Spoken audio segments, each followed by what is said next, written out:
Anything is possible if you set your mind to it. And that's a rock fact. Welcome to the Garden Wall.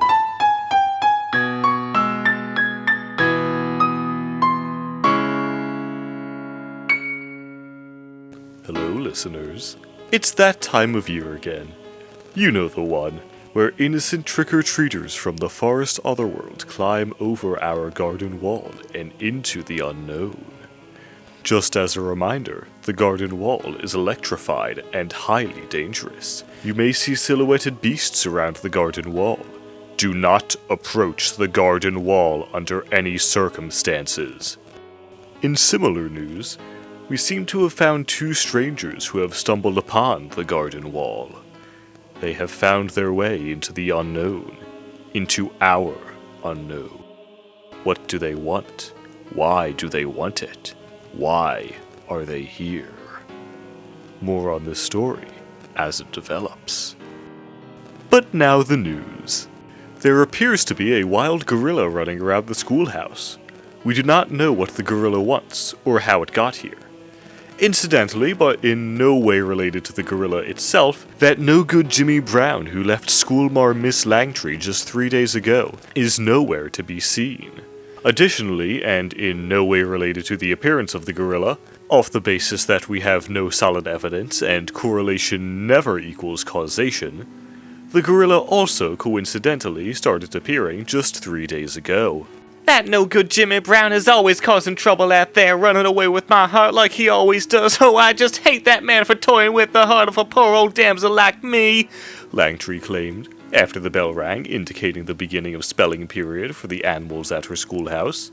The animals, in response, said, because they were animals and have not yet learned how to speak. That's next unit, Langtree said in a statement issued to me just now through a carving in an edelwood tree that spontaneously appeared in my recording studio. I, for one, think that speaking should be taught before spelling, but I'm no teacher. And now sports. Yesterday, the Garden Wall Beast Dogs challenged the Pottsfield Turkeys in a rousing game of Two Old Cat. Did you know there are lots of different ball and bat games besides Two Old Cat? I didn't. I always thought you played Two Old Cat with an actual old cat. I guess I better apologize to the one that's been floating in the men's bathroom at the station. I guess he was too old. But there are plenty of other ball and bat games, such as One Old Cat, Two Old Cat, Stool Ball, Round Ball, Double Baseball, Fear, The Game, the enigmatic and elusive Bludgeon Ball, and Cricket. In other sports-related news, we are sending out intern Lorna against her will to go beyond the garden wall and check out sports in the forest otherworld. Lorna, like most of our garden wall station interns, pleaded for her life not to go beyond the garden wall, and claimed, quote, "Every task that you send interns in to do eventually involves them getting possessed by some sort of demon. I pray thee, let me stay here and wipe the floors of the station, lest I leave to the forest otherworld and become wicked." And of course I told her, well, excuse me, Lorna, but some people like to have their otherworldly sports broadcasted. She scoffed at me and whispered a horrible incantation under her breath about the damnation of us all, and the death of memories and imagination and all that. Pfft, kids these days, am I right? Anyway, the town that the two strangers have come from appears to play sports very similar to those over the garden wall. Lorna reported that they are currently playing a version of football very similar to ours, except theirs involves tackling each other and throwing a brown egg-shaped ball, while ours involves making a sacrifice to the Cloud Queen, all hail, surrendering oneself to the edelwood trees, and using a black and white spherical ball instead. Oh, and I just got a text from intern Lorna. There is a bee mascot for the game, and it's just the cutest costume ever. She sent it to me via her phone, because apparently the forest otherworld has terrific reception. But, wait. Who's that standing next to her? Is that Jason Funderburger? The total package Jason Funderburger. All you ever do is bring unacceptably bubbly, age-appropriate drinks to the graveyard and tell all sorts of terrible ghost stories at parties. Oh, I am just receiving word that intern Lorna just got possessed by a demon. Whoops.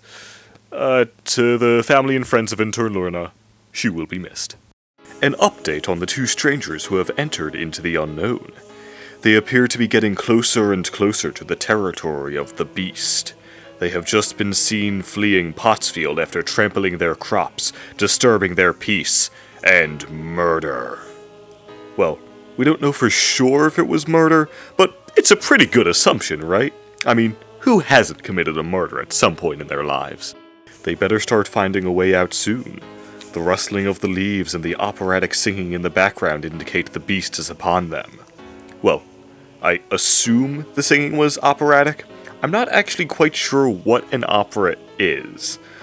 Old Lady Daniels assures me that an opera is some sort of play. I don't know. I always thought it was something involving, like, axes and oil lamps and demonic dogs. Oh, I love me some demonic dogs. They are just so cute! Oh, Carlos and I need to adopt one soon. Ah! Another Edelwood tree just sprouted in the studio. And this one looks like... Intern Lorna! Gah! And now another one! Intern Adelaide! She was our best intern besides Lorna. And to the family and friends of... Oh, forget it. People have been dying in the studio left and right. You know the drill by now. The Edelwood trees are sprouting more quickly than anticipated. More people seem to be going and surrendering themselves to the beast. This isn't good, Garden Wall. I know what I said about correlation and causation earlier, but I have reasonable suspicion to believe the two strangers may be behind the sudden overgrowth of the trees. I think they may have done something to upset the... Oh no, I can hear the screams already. I don't think the beast is happy with me reporting about its existence. It is illegal to acknowledge the beast. Whoopsie. Let's just move on to the horoscopes. Scorpio. You like to write poetry and play clarinet in your spare time, don't you? Poetry and clarinet. You like to recite it when no one else is listening, don't you? You like to sit alone in your bed at night and recite poetry that you record into a cassette player and turn into a mixtape for your crush who, no offense, is way out of your league. You should stick to playing clarinet. Sagittarius. Give your frog a proper name. No one should be without a good name. Capricorn. Beware of those who will take advantage of your good nature, and especially those who want to knock you out with an axe and steal your stuff. Aquarius. There's going to be a great promotion in your future when you flash your naked, slimy green body on a steamboat while impersonating a bassoonist. What is it going to be, you ask? We won't tell. You just need to try it out and see for yourself. Pisces. You've just won a brand new horse! What are you going to do with all these horses now? You must have, like, what, 2? That's not a lot, but for horses that's probably way too many to handle, right? You probably want to give away one of your horses to someone less fortunate, right? Come see me after the show. Aries. Today is a great day to throw a stone at a blue jay. Just do it. See what happens. We dare you. In fact, we double dare you. What's the worst that could happen if you throw a stone at a blue jay? Nothing too bad, I'm sure. What's wrong? Are you chicken? Are you scared? Don't want to throw a stone at a blue jay? That is such an Aries thing. Taurus. You have a message direct from Cloud City, and here it is. Gemini. Oh, are you sure you want to read this one? I feel like you're a bit early. I don't think your time has come just yet, but if you insist, I'd just start donning your pumpkins now. Cancer. I found a duck. Do you know how to make eggs from a duck? Leo. Today is the day you finally do it. You're going to break into that billionaire's house and steal all his precious belongings by exploiting his declining mental state and paralyzing fear of the supernatural. You know you've always wanted to. And you can talk. You can do what you want. Virgo. Dress up like an egg for your next costume party. It'll be fun. Libra. You're going to meet that special someone very soon. Sooner than you think. In fact, we're already planning your wedding day. It is that close. Start by getting rid of that ridiculous pointy cone on your head. You can't be wearing that to your wedding day. And those shoes, my goodness. We have so much work to do. This has been Horoscopes. And now traffic. Sometimes I feel like I'm just a boat on a winding river, twisting towards an endless black sea, further and further drifting away from where I want to be, who I want to be. The world is nothing more than a drifting boat upon a frigid stream, sailing across a never-ending circle. The fish sits on a rock, trying to fish itself out of the stream. We know dreams can never come true, so why not pretend? Let the gentle wind seep into the leaves and rustle the ever-thinning lining of our imagination, gradually crumbling and wilting the more time goes on. The stories we know that get passed down will eventually become nothing more than a fading memory, their lives only dependent on the last person who remembers and dare mention it. Our unknown can be explored and turned into the known, the same way our known can be forgotten and turned into the unknown. Our unknown.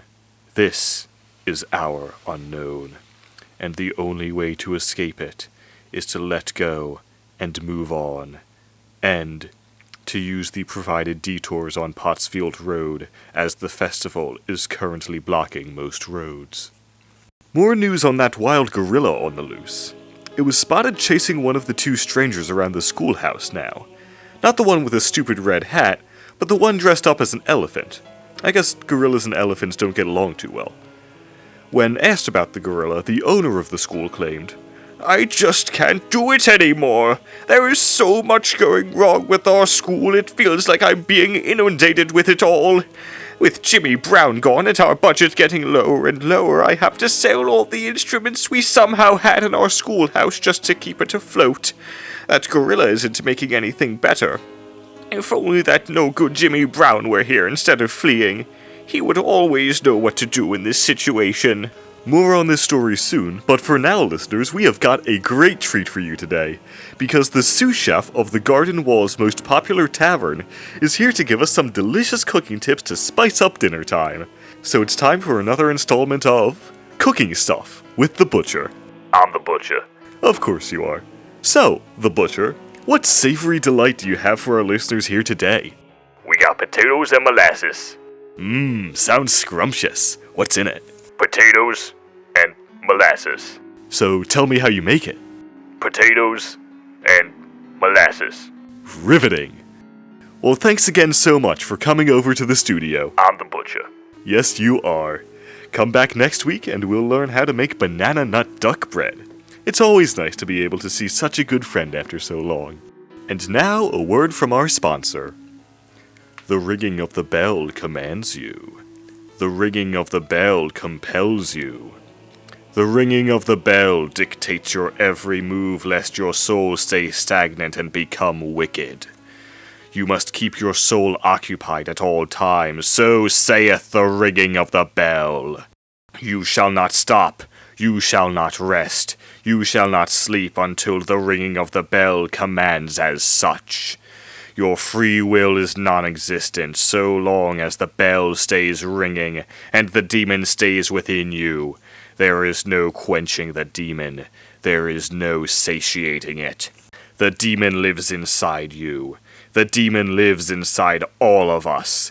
It clenches our soul and our hearts deeper and deeper like a turtle shell that is continually cracking and cracking under pressure until the pressure builds on it too much and it ultimately shatters, leaving nothing but a fleshy, scaly heap swimming around in a barrel to die. But that's not the only hard shell the ringing of the bell is concerned with. Taco Bell. Surrender your free will to us. This has been a word from our sponsor. Listeners, the beast has found me. It has made a deal with me, and I feel myself becoming one with the Edelwood trees as we speak. I don't have much time before the stems grow into me, wrap around my arms, and I start resorting to eating leaves. As I try to save myself, I bring you now, and possibly for the last time, to the weather. A is for the apple that he gave to me, but I found a worm inside. B is for beloved that I called to him before he left my side. And C what he did, that's D. Did it to poor old me. How could I be such an emotional fool? F. G's for the gentleman I thought he was when he first said hi. H.I. J is for the joker, that is Jimmy B. The man who made me cry, that's a C. And K. Well, you know, it's just not okay to kiss and then run away, leaving alone without leaving a letter for Langtree. M is for the misery he left me in, never to return again. Oh, what a poor pea-fool I've been, queuing in line for him. And are you the one for me? Yes, say you'll come back with me. Why are you tempted to tease me? Why not you? I've got to understand the value of a woman's heart. V. Why, W, not why, did you think it was fine to X me from the start? And why, yes, why is the question that's on my mind. Oh, why? Why did you leave me right before reaching our zenith? Oh. 1 is the number of men I've loved, and 2 is the times I'll say it's you. 3 is the number of days you've been gone, but it feels like 4 times 2. 8, at the hour the sun goes down, I remember life with you around. I wish I had 9 lives like that one. Oh.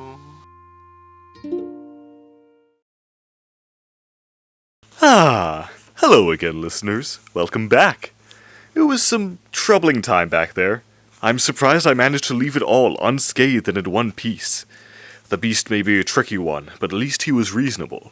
So, before the weather, as you know, the beast found me and started growing all the lost souls as edelwood trees around me, wrapping me and taking me into the ground like a demonic octopus, gradually sapping every last bit of life and will from me until I was the shell of a person I used to be. But, lo and behold, those 2 strangers who entered the garden wall just a moment ago came and confronted him. I asked them what had happened, and the one with the oddly shaped red cone hat and mismatched shoes told me the beast made a deal with him, that he could keep my soul in his ever-glowing lantern to let it live on, so long as the stranger with the red cone hat carried the beast's lantern for the rest of his days, crushing edelwood trees into oil to keep the lantern lit. What? The stranger said. No, that's dumb. I'm not just going to carry a lantern around my entire life. And then the beast persisted and persisted, you know, as he normally does. Meanwhile, the vines and branches and roots were getting tighter and strangling all the air out of me as we speak. And the stranger said, "You have some sort of unhealthy obsession with this lantern. It's almost as if your soul is inside here." And with a brief puff, the beast cowered as the stranger dared to blow out the lantern, risking all the possible souls trapped inside with it. The beast screamed, urging the stranger to do as directed, lest a fate even more unfortunate happen to him. But the stranger did not heed the warning. He blew out the lantern, and just like that, the beast was no more, and I found myself woken back up into the radio station. It's weird to think that all of this happened during the weather, which was only about 2.5 minutes, but time works differently in the unknown. Anyway, long story short, I'm all better now, and you'll never guess what became of that gorilla on the loose. It was that no-good two-timing Jimmy Brown in disguise, trying to join the circus to raise money to buy an engagement ring for Miss Langtree. You know, just how we all like to don our gorilla outfits to fundraise or do projects or stand up for anything that we believe in. In fact, after this broadcast, I'm going to go out and do the same thing tonight to raise awareness of the hierarchy of cherubs. That Cloud City reception committee has been denying them for too long, and it's time somebody took a stand against it. Even the president of the school board, the queen of the clouds, all hail, wants to join in on it.